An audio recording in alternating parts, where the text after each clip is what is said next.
wale hey zani na man zana kai leng te pani kumaro tale pujona te an lo leng le ni ya hey zani na tunla politics kalvel dante kanan soi ho ni kanan ti ho le don ni ya khong ya min lo ngai thlak tuan sak turin kan nge na cheu kumaro tunla ya hey ZPM boruak ZPM tanga candidate chang tur po ngai ma se chuale ta si ho athen de chu congress te pon lu ta then te chu lu na la nei lem lu te pon ma party le lu na nei lem lu li nei lem lu te pon ma heng ho te hi nge I mu ve da nang mu dan han ti la soi thiami har ka tian din hun ni dik tak chuanin din hun lai anoma kum khat mai po ni lo kum thum te mo hil te po lo ni nga chu ti nga tran lo la bial lo vida lo en ko la in than pui alo thleng tur ta na party candidate ni ngai tu min thei to pin bial lo vila an lo chei nu ma an lo thâu phải thai chi te pon lo tuanga tui te pon lo pe nga ka tiang te khala alo ni theya hamai ro chu in than don kum man lo nia lo nai tak taka rin lo le bei sei lo tak main an bial villa anan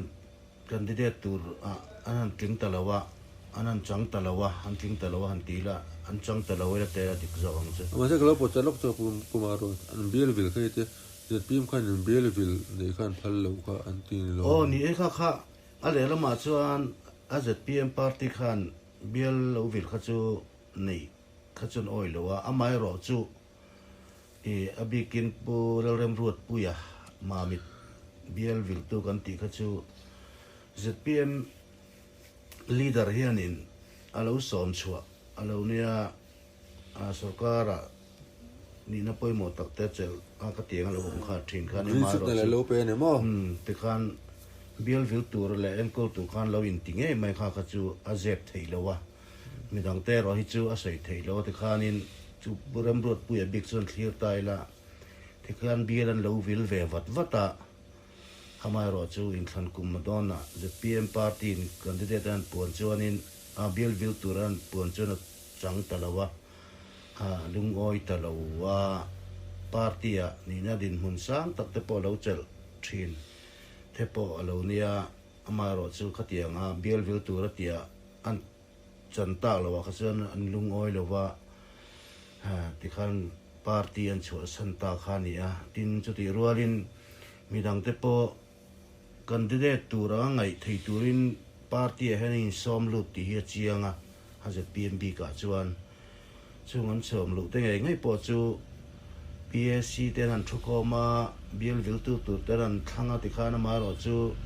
han ma ni yang bok ka mi tha ve tho mai politics local ve tho party te pon om ve tho wa khang te khana han chang ve le ta bok sia khang awang khanin party lo chua san te kha an om ta ni an din mun hi an lai ka ti kai chon le la ma be sei sang ta kan ne ya adon tre pa mi ho tu te mi tan tung le ta chia lo an ni ta chu party tira an lo om dan an lu dan te le an lo ko sak dan te ngai tua chuanin vui po ni se om ka ti chu ti rual chuanin adem zong pon dem don tai la dem thei deu chu an ni in ka ria thona kan na sei ja tu ra ngai tai la tho me pumaro te ron sei kha adik in ngai thla kan an nuam khop me ron sei thima ni ron sei kal ma kha hemi ding tura hianing in candidate themi bial vil tura hian ho tho tu te tan pon san thiam har don entina he World Cup bate bokan Brazil khanin Alisson Becker le Ederson ka keeper tur khan nei ta ni Kostan ka chun than thiam kan thara don tu kani khan ting deuh khanin ZPM din hun poi ka muwa candidate tura hian tiang hang ka mu ni tuna lo ting lo tiếng lâu ta dọc lâu tiếng thầy ta lâu dọc ta po nằm ta kan tiếng ka nằm lung oi lâu ta po ka ne om na chin ta po ne om na chin ta po ne ya ni le bu jo nang he tiếng party mà lâu ru về policy te po lâu tui về viau si mà se candidate an chan tak lo awanga party atanga ti tawa chuaka party dang vazom te hi enge da te ni ve le party chuasan hi englo kan soi nong ria ma ma se kan thlir chen chu pudo mangai po hi party lo in san mun to ni chu tiang tho zon tu na po i kan member lok tak tak zinga mani umna party in san an tam ma ya amara chu thuk zo kan thlir chon an party san hi ai nang lo ni pudo ma kha a party san chu kan chiang vakin karinga ama hian police englo principal nget takane ya kha a principal anga akal lo chon omna party kha atan chon sosan anga ni adu lo dan anga kal kha imeng amba ina a principal lo anga kal sa adu lo policy anga chuan tun la ya etiang party a lokve tak tak chu kho hi an principal wang chu ki an claim maya ama chuanin thei patop topa zpm fakte an ni ve tin pudo ma khalin athu soi kha in la shem ka shalowa in thlan ma sa te by election vel te pokan amma ka tam summa lenga ti ni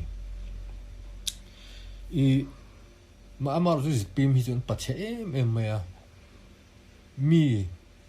suma kan in som don ni jon zpm trin tu ma an som lu don lo ti jing sa ta tu na po mania soina po khanin sum thil ti te ni hi om zia nei to lo kha an ti takna mi puya chun an nei to lo tak me mai mi pui chu kan fing to iti teng mi pui chu kan har to a bumin kan om rei to a chu wangin kan har to a chu wangin claimin kan lo har to kan lo fing deuh to iti teng chuan ke mani chuan summa le thelo hi kan atam zo hi kan ni toin ka hria ami puilama chuan ama ro chu party worker ho hi an ezon na ani wang hian sum hian an la thlem thei tlat mai ni chu vai principal nei nge lo lampang ai ma hian an mani pumpui an mani tan hlong na tur an ve hi ngai chang hi om thina a tha ka ti na ni mi lo in ma se an mani kha vodim em hi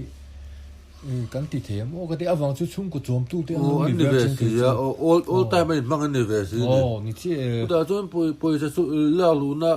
ngil he tan nei big si lo wa poi chung de an chom no pui fa na de chom te an ngai ve tho si he ti he la chon hela e chon bu jo na soi ha ke pona dik ke te an su se chun tum ze ro le ka soyom zia tu na karon an mani ka partisan ka fak eti na ni loin an partisan chana kha insan chana kha sumwang alo ni kha chuanin khami bek khami hnung lama khan enge om kan mu phak lawa khan enge har san an nei ti te ka kan wa hriat vek si lo hi chuan dem vek loila amaro chu kan hruai tu tan chuan an ni chu an rin tlak to lo ti ero hi chu chiang takin ke man yen hriaila sumina enge sumina a kai koi the to an ni china chuan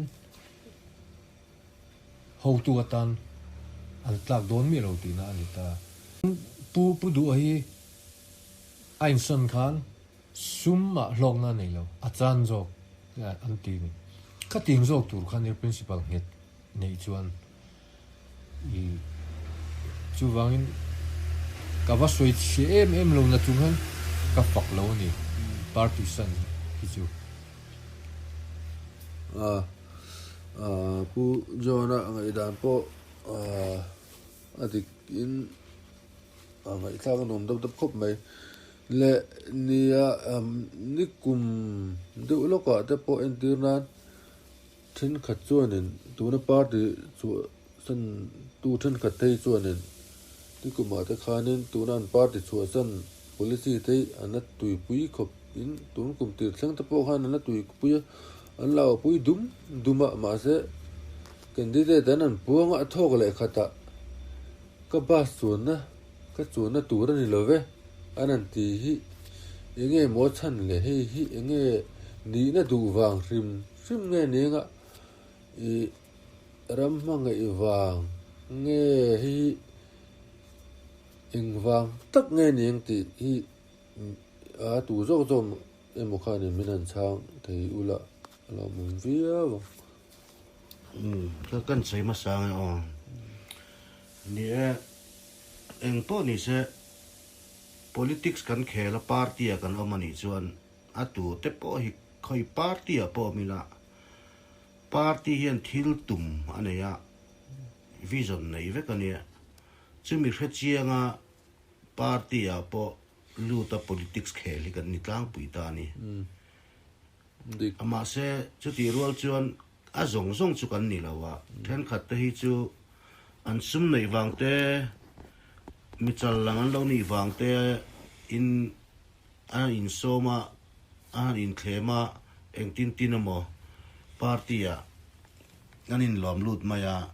khating te po kha anom ve tho po kan ti kha kan khiat te le ro chu a thain kan ria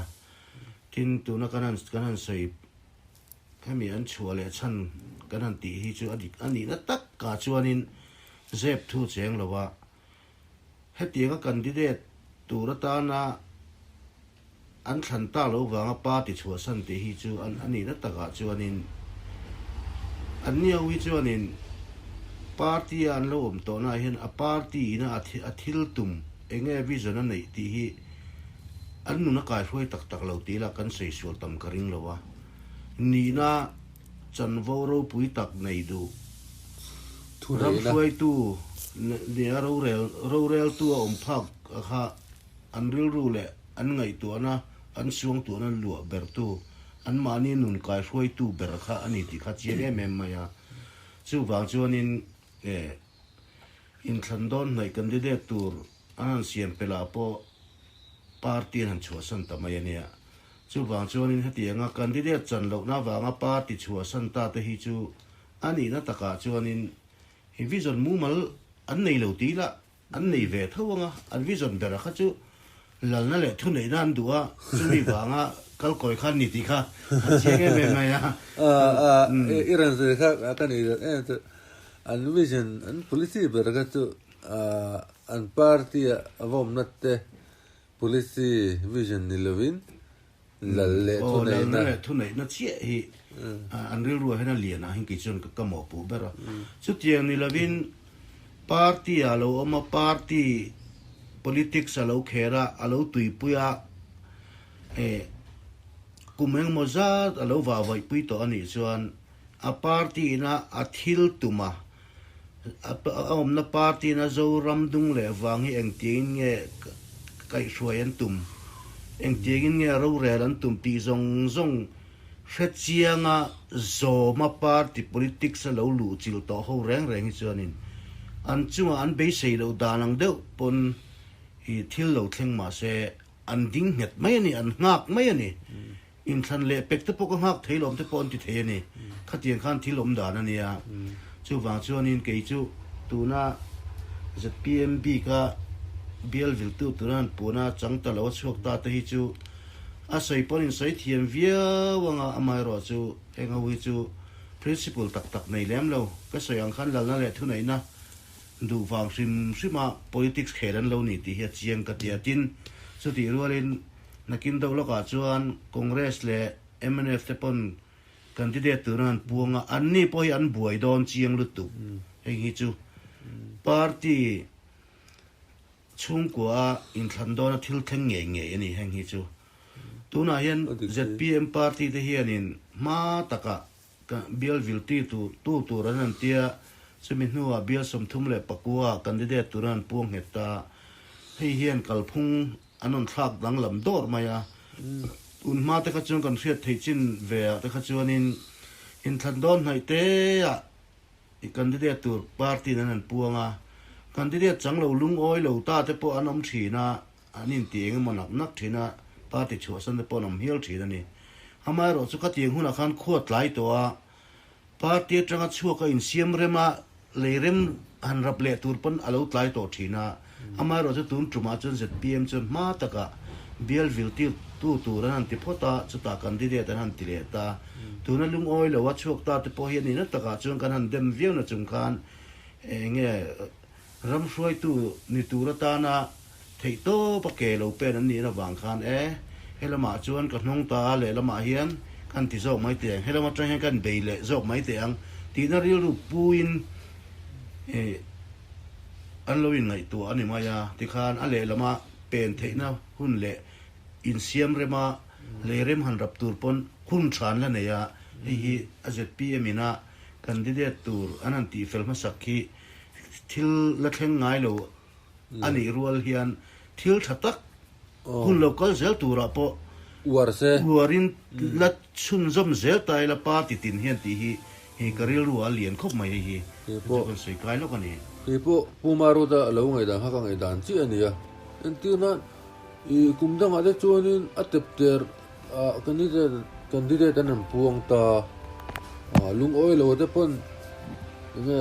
lung oi lo na man nei to lo ni entina tuna chun ZPM chun kalpung thar an te mela tuna an candidate pun da nai chun kalpung thar chu an phot maya tuna an ti da na hian lung oi lo te po an lung oi lo na te an au chu pui man an au chu pui man na turin candidate an puang ma ne hi tha ka tia ke pon chuan tuna henin candidate hi sum thum pakua hi officially an ti chiang to ni pakhat chi hi an ti chiang lo wa hi an da angem da lo angem ti henin ngai to an savia bin garinga da ta se nge da lo ta se an ni tan an party tan chak ma candidate nei lo khan ril reu maya da hin mi zo ril ru hi da se nge da lo se ti mi pi ril ru hi mi pi ril ru an ne thei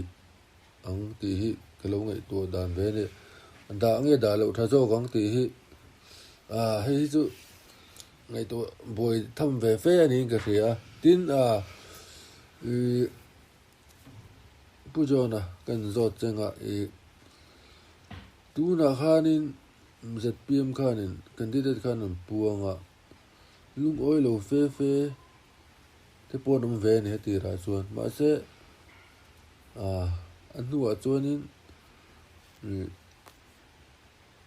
ngoi sui ta mai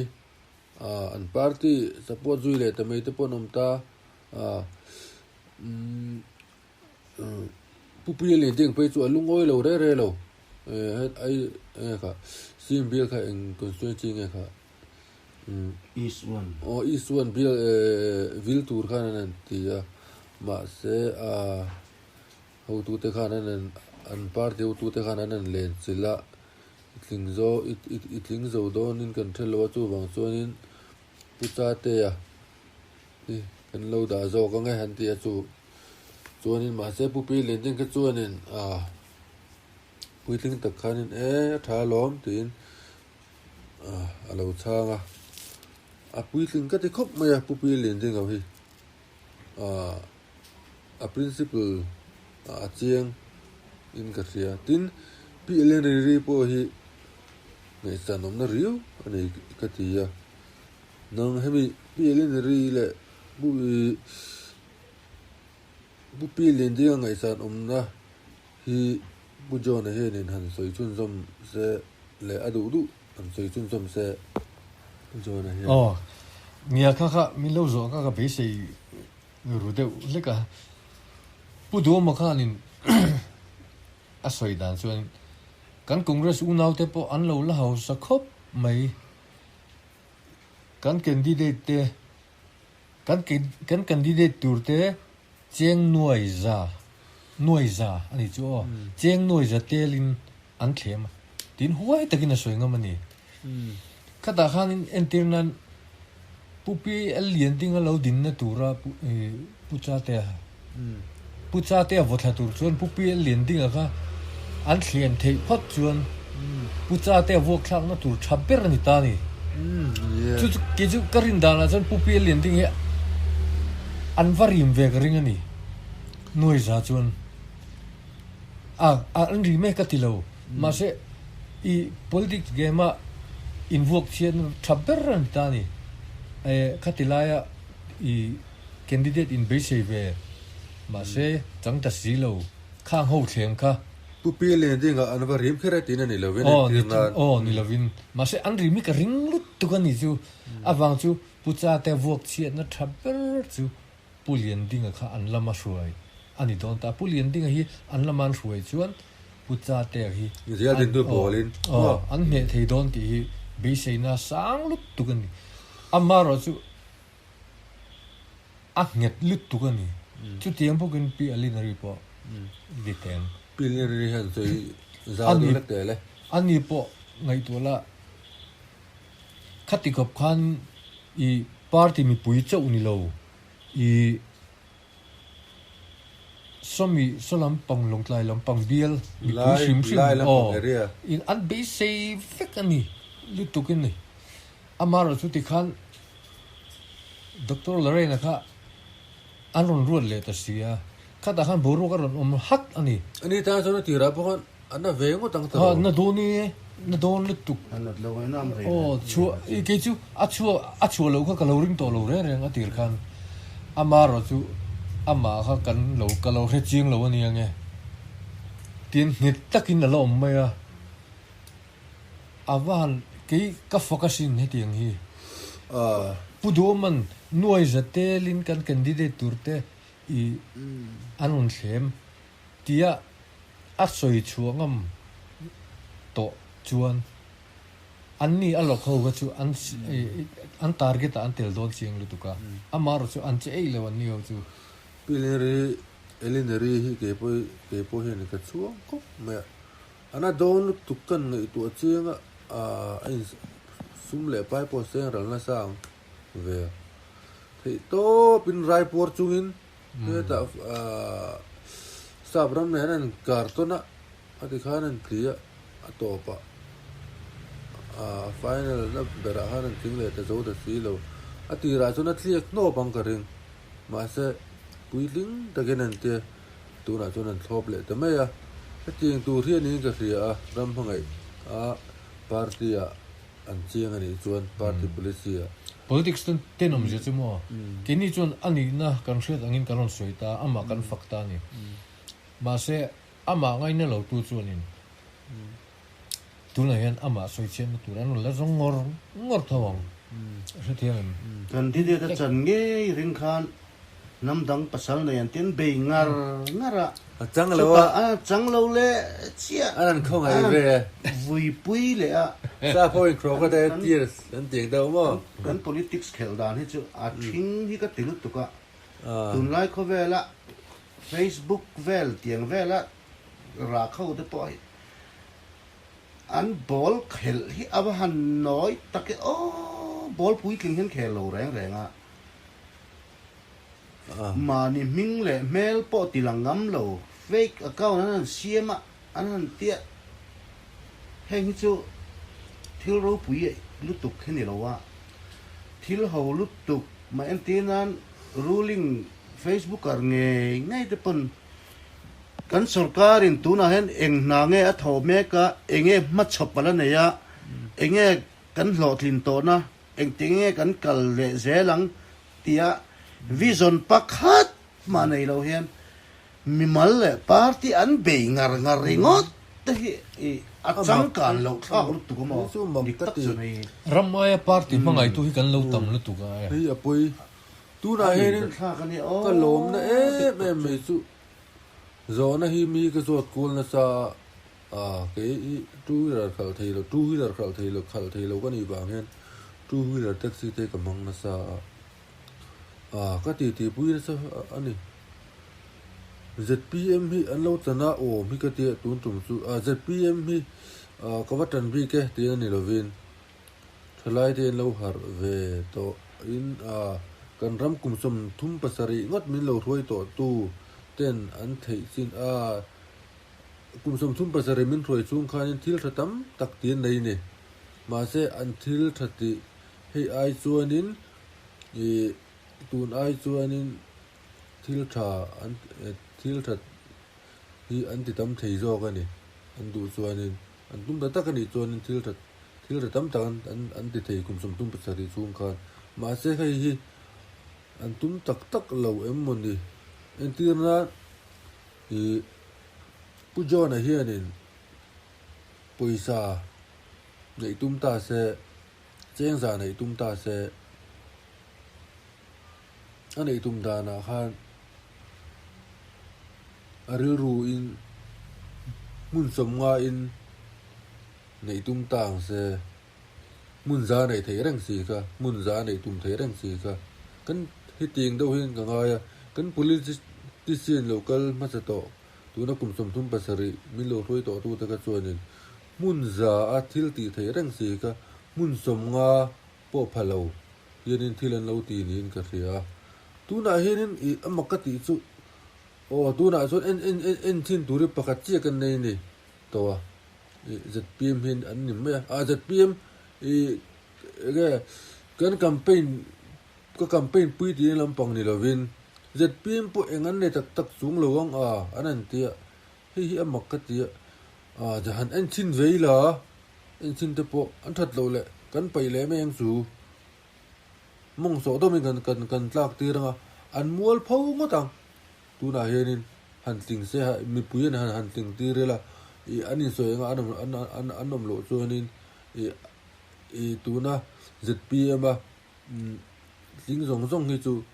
an politics anin phum bo vekin karin UT kan ni nu tanga sarkar to zong te hi an vai hian ka dem vekani sei sarkar na kha ke angit lovin ka lo thoka ma se kan ka tholai khanin confidential file te eng mo poimo tak hi kan lo khoi ver thina wang khan thil ka hriat chian em pakhat chu department then khathi as na thok te hi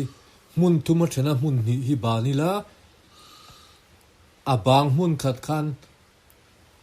efficient te win na kan thok the ni chu tun nai tila arile to ta kum kol da dei khan private company lian deuh mai heng ka thok boka chu ta ka hriat chian em chu khata khan engineer pani kan nei ni min vil reng tu engineer pani kan nei ni kha Mizoram sarkar su ni se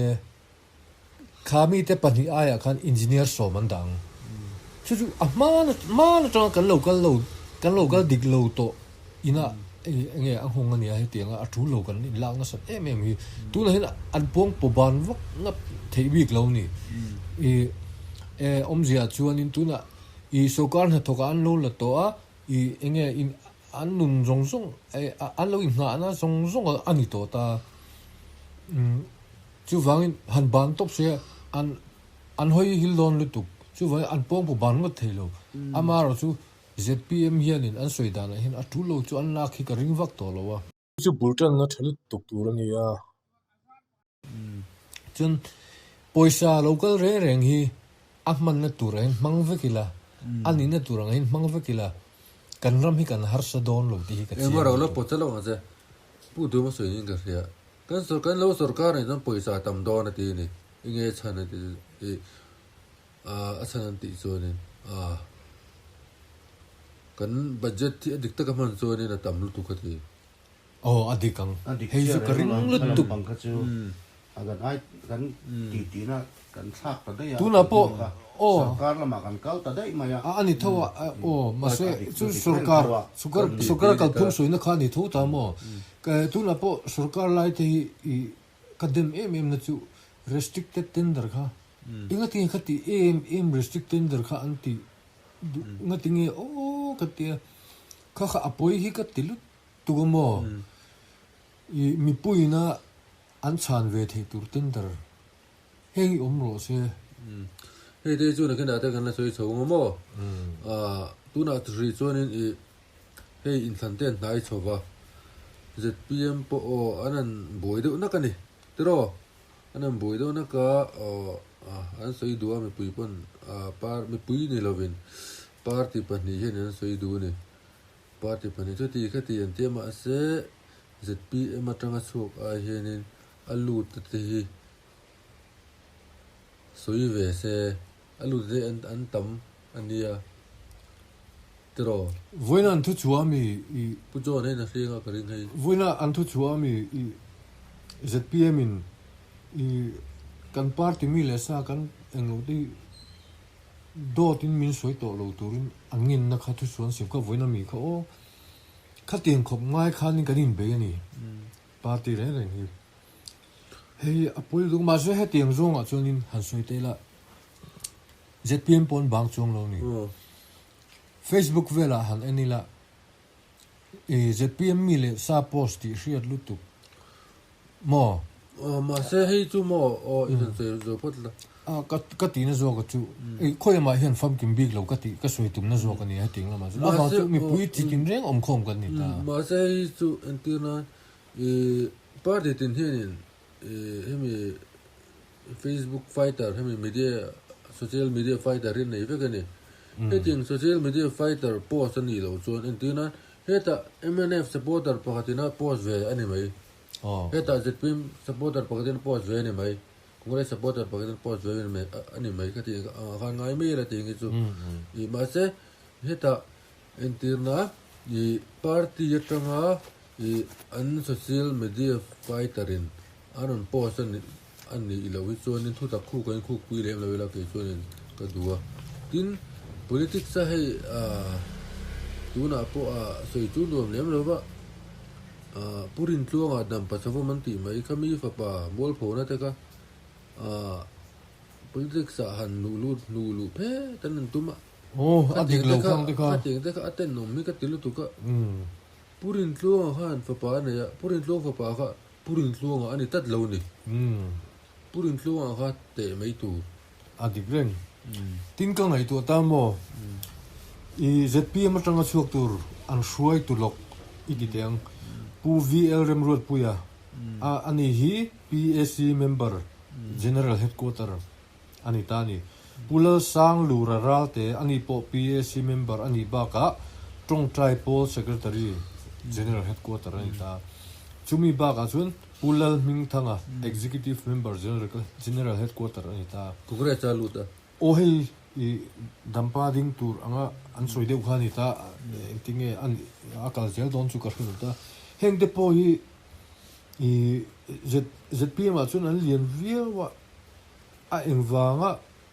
chuak ta thut nge an ni ang o ti hi ka lo ngai to thiam che candidate chan lo wang mai chu ka chu a ho do lo mo o ka te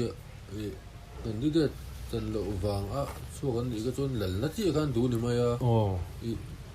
ti na BJP po am sen ting thei don zon an duang AP po ni se ti na pang zong hian pumaro te ti lampang te subject te an change te ta se du chuanin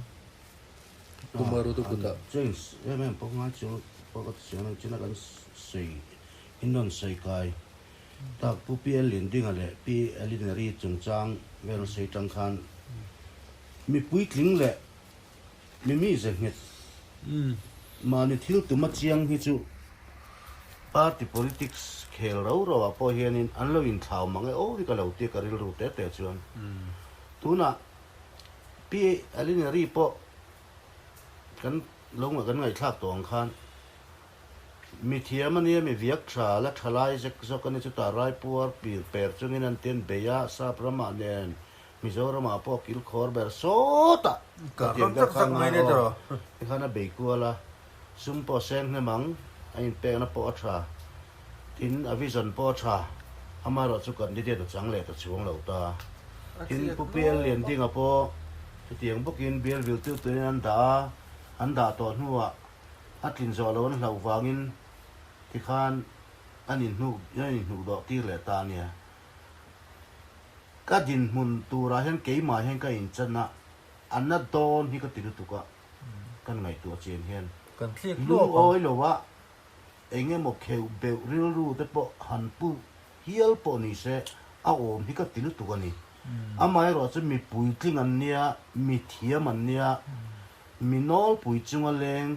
an lo ni na sia hi atakin lo lang chok ka tia ZPM party an oma ZPM party chuan kalphung le thil ti tum mu mal tak fel takina nei thap ta dan le du na nei ta khami khesa rana chiang taka ZPM party a oman ni a chumi ni wang chuan an be se yang le an duang kha thleng lo ma se an ni chu party vision na khan an chianga nget takin an la om zel mai ni pupiela te po upalaman ni to in than le pe ka chuan chu thei tu pon ni to ker lawang machine khina tang chuan maro chu pi elinary ve thung ro hi chu kal zel tu ra tan po ala duom thlot ani ani hi chu ram hroi tu a ni lo ma sela ZPM hian sarkar te an lo la ni chuan pi elinary te thiam na an thei na hi mizo thalai te tan hian ala lu don lu tuk ala tangkai don lu tuk ala poimo don lu tuk ani ti ro hi chu kan thei ngil lo hi a thain ka ria chu mi ko nga chuanin mi poimo tak an ni reng don le na kin zela tan po a party mai ni loin zoram dung le wang mi pui te tan po a chen fak an lan ni thei don ani ti kha ai pi lin ria hi chuanin kan sei chak do hrim chima ani PLNary chu MP tani otem soi an zo dot mai cheila ka ot viau o chu a thiam na te a mi zia te zong zong hai zong ngai tu chuanin a tha ka ti a mai ro chu ke chu ke maril ruwa tak chon MP ate chon omlem lovin hei enge tuna ZPM hi lo sarkar tang sela ama line hi sarkar hian om zenei devin kalpui ta sela MP ani na ai kha chuanin tuna adin hun ang hi pa ngai takin kalpui jok ta se ram hian kan hlok puin ka ring jok ke chuan dik reng a thiam na zo la khan a line na ama line na khamo a tha sia ani hi a via ka sia a thiam na le hriat na hi a pui rem box sia MP a da chuanin lo ni ta se entinan Rajya Sabha te po lo da ta se a vei tu chu mi zoram chung chu ni thau nangin MP ni chung khan chak tak chun ma chu la theng ama ro chu a MP ni na kana phuar ta don sia zoram dung le wang kha a vilangai sia tuna ama lai na ai zon na na thome ka hianin mi zo thalai te tam zok thanem zok an lu thei hi a vision lian ter ani ma chuan hemi ko nga hianin MP lo zokin zalen takin sarkarin tui pui box si sela chu ta chun ke pen jok sela MP ni ai chuan a hlok jok lo mo ka ti ke ma thina chuan chu ni ve thei viau mai a mak ka ti chu tun lai hian in ai in than thai to a ma chuan Congress le MNA fen tu na huna chuan an manifesto an thil ti tum ten te dur to ni thina ani lu PSCDP ti mani anan emon te po anan tlang au pui dur to thina ma cha tun kumai chuan an freebies ho kamo tun kumai chuan hei an eng ma hi han soi fak na an thil tum hi an la nei mi lo ni an thil ti len ber chu abul ber chu mo hei chu candidate puana hun chodon to a candidate tur hi an nei nual sia sitting MLA te ngei te pon an Bielson te athenin an dua ko ruling lama po ti khan Bielson tur chuanin khoilai biel nge ruak ti kha thir lo nga ya chumi biel ruk chu walu childon ta sela katling zo bangam tien ngai tu le nga ya chu ta then khat biel then khat te pon an soya midang an lo be se ve le boxia khatiang reng khan buai tlang ria ani na taka chuan tu na chen chu wang chuanin helaya in than don an manifesto ti vel hi chuan an la lu phameu lo ni ber hian ka ria ke chu an boi ru ne tu na hen ni le MNF le congress mo boi ani le congress hian he candidate hi thatak kin sang ni som pathum som paret te ang khanin stan lo hai in stan lo khop ai lung oi lo khop tur anga candidate in su tham hi an nei in ringem cái này tệ rồi nghe thì do mà đấy chứ ba tình hiếu nhiệt ba thì rủ liền anh nhé ZPMI liền về đấy anh nhé bắt hiện là ba thì rừng mà chú tôi là bọn là liền đấy rồi liền phê rồi anh nhé chú mình cần đi để tụ ra đấy chú nín chú làm anh buổi cái gì nó chân rồi chú mi cha hiện tầm lúc tụ cả cần đi để đất tiếng lệ clark khi biel tin à hiện chú mình in suy bỏ nó lên về vác về là chú nhé thu này tụ tới lắm bằng hết ta a party hết của tờ lắm thu này tụ sang lắm bằng tên anh đủ đã đến hàng chuối mọc đòn ta sẽ là anh mà ni chọc khăn anh mà ni big chuông xí lâu à anh cụt lệ kia tên lâu cho anh mà ni big xí lâu à chú vàng cho nên mi chán tầm lúc tục khi anh bùi này ni le pa cái lo zo lak chong a tu na hianin ma ga chuanin congress MLF khanin beiro chat thin khanin me tu na chon hei zat PM an om ve ta tu na hianin an manifesto po soi man lek lo hen ZPM in be hi ni maya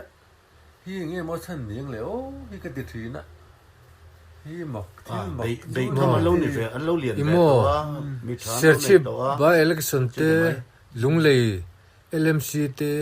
heta zema bok in thlan te khang en ka chun ngai to la ZPM hi englo a party ang chun lian lo ma se I neutral lam pang hi min hip ne mani hei wang tak hian an ni tan chun I an chian na lai an phor chua sakhi angai ngoi nin ka ria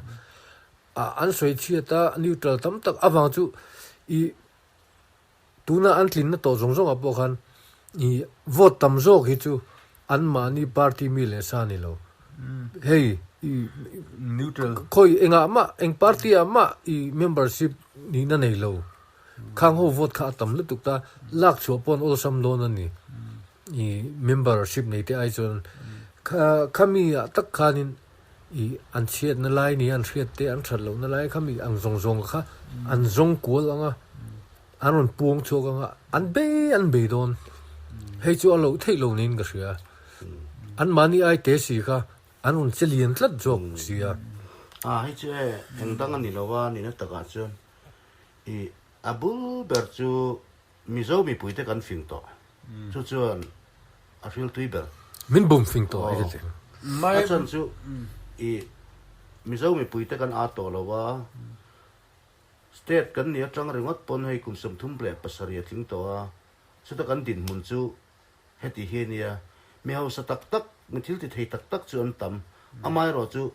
mi zo mi pui za som re thi kun na thok kan ni ti hi fiat tur ania kut na tok mi zo mi pui za som re te din chua na hi apoi mo bera kan rama chuan poi mo ber hei he mi te hi an din chua chuan ko pui mi bo kan ding chu ka kan ram chu achang ka ani mai he mi che hi tuna chuan ZPM hian an thra fu lu tu ka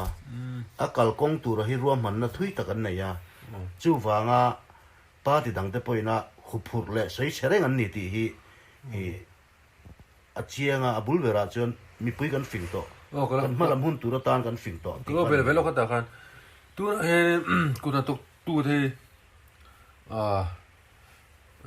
ZPM no sarkara an lo ding chuk ve ni chuanin poisa ten lo bunga an lo ho sa ve don ni an du ten le ve theyang an thil du le na tur kan khop pu ya bok ai zo la bok lung le ya sampaya lung le ya sersi pa te mon ya yang khanin poisa ka tam don ani khopu ya po chu wang chu Mizoram chu khan poisa ka tam anga aleng nu to mai don ani tero chu wang chu in hemi hi Mizoram ta chon a thaber ani gut na tok thu te din chuana hi Mizoram ta na din chuana poi mo ber chu kut na tok tu te ding chuak se Mizoram chu ading chuak nge yang chuan enge inda engoro thil pakhat zo du cheu kan ya tun kumin thana hianin tu nang zelin boro kan kal chau se ZPM chu hai candidate an intifel ma boina pon kinlam apan san ma don in a theater hai chuan party lian pan ni hianin an puang vele dona boina nei don chiang ani heta hianin boina nei don chianga an ding chuak manangem chuanin an ding chuak manangem an ding chuak man lawangem ti le tun kumin thana hianin MLA nei nga berain rin han soi le lokila cái chú ZPM hi ka base sei boka ka ring boka so pomaro tungerin tu na landana te chuanin ZPM hi ari nom bera thina sang atanga YouTube channel angte le engema kan mu thei chin anga an tun din huna chuan ZPM hi ani mai amaro chu politics te chu zan khat thil thua dang lamboi thei ani ti na hi chuanin kan ril ru lo thung sela